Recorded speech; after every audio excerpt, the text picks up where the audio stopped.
Hi guys. இலங்கையின் 9வது ஜனாதிபதிக்கான தேர்தல் முடிவுகள் பரபரப்பாக வெளியாகி கொண்டிருக்கிறது. நள்ளிரவு முதல் தேர்தல் முடிவுகள் வெளியாக ஆரம்பமாகியிருக்கிறது. இந்த நிமிடம் வரைக்கும் நள்ளிரவு முதல் காலை 6 மணி வரை தான் இந்த ஊரடங்கு சட்டம் அமலில் இருந்தது.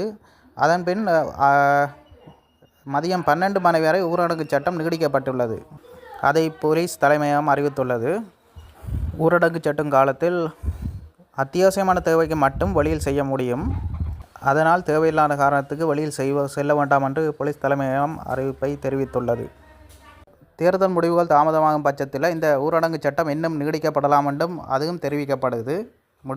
தாமதமாக்கப்பட்டால் இந்த தேர்தலை பொறுத்தவரையில் அன்றகுமார திசாநாயக்க ஜனாதிபதியாக வெற்றி பெறுவார் என்று கூட எதிர்பார்ப்பு இருந்தது. ஆனால் இவ்வளவு ஓட்டு வித்தியாசத்தில் வெற்றி பெறுவார் என்று யாருமே எதிர்பார்க்கல. அப்படி ஒரு வரலாற்று வெற்றியாகத்தான் இதுவரைக்கும் வந்த முடிவுகளின்படி தெரிய வருகிறது.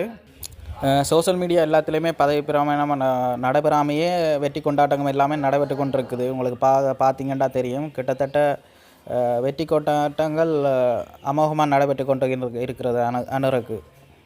அதோட தமிழ் மக்களின் பெரும்பாலான வாக்குகள் கிடைக்காமல் வெற்றி பெற்ற ஜனாதிபதியாக இந்த அன்று கருதப்படுகிறார்.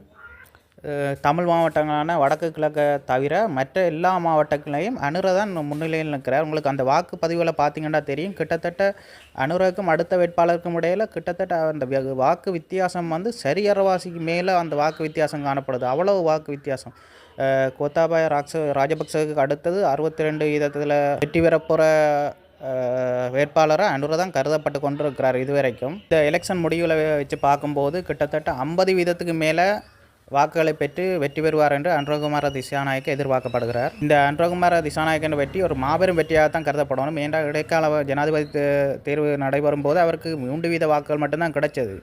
அந்த வாக்குகளோட இப்போ ஒப்படைக்கல இந்த ஜனாதிபதி தேர்தலில் அவர் கிட்டத்தட்ட 50% மேலதிக வாக்குகளை பெற்று இங்கே ஜனாதிபதியாக தேர்வு செய்வன்றது ஒரு மாபெரும் வெற்றியாக கருதப்படுது பொதுமக்கள் மத்தியில்.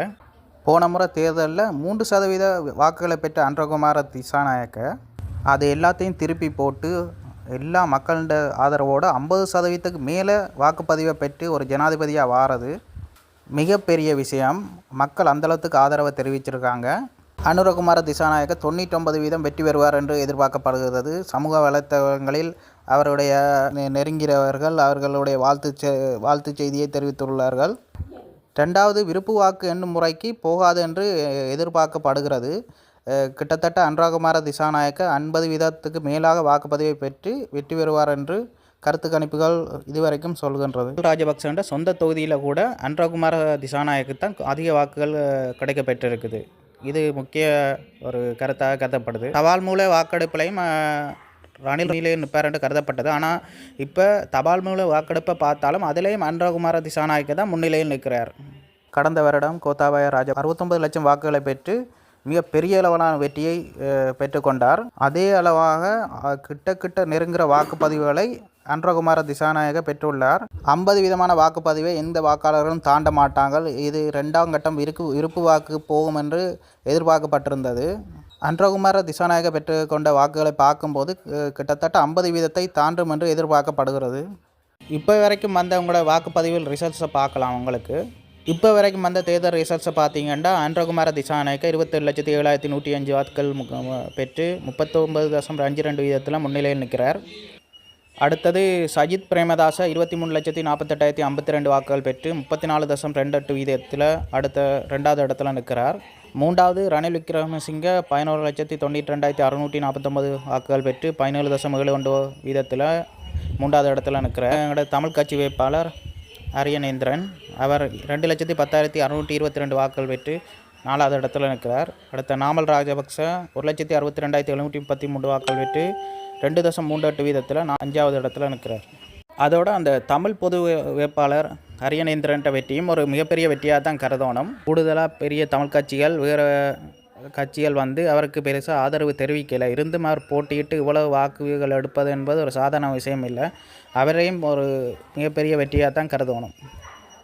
அவற்றை வாக்குப்பதிவு தமிழற்ற ஒற்றுமையை எவ்வளவு ஒற்றுமையாக இருக்கிறாங்க, எவ்வளவு வாக்குப்பதிவு எடுக்கும்போது எவ்வளோ ஒற்றுமையாக இருக்குது என்பதை நாங்கள் காணக்கூடிய மாதிரி இருக்கிறது.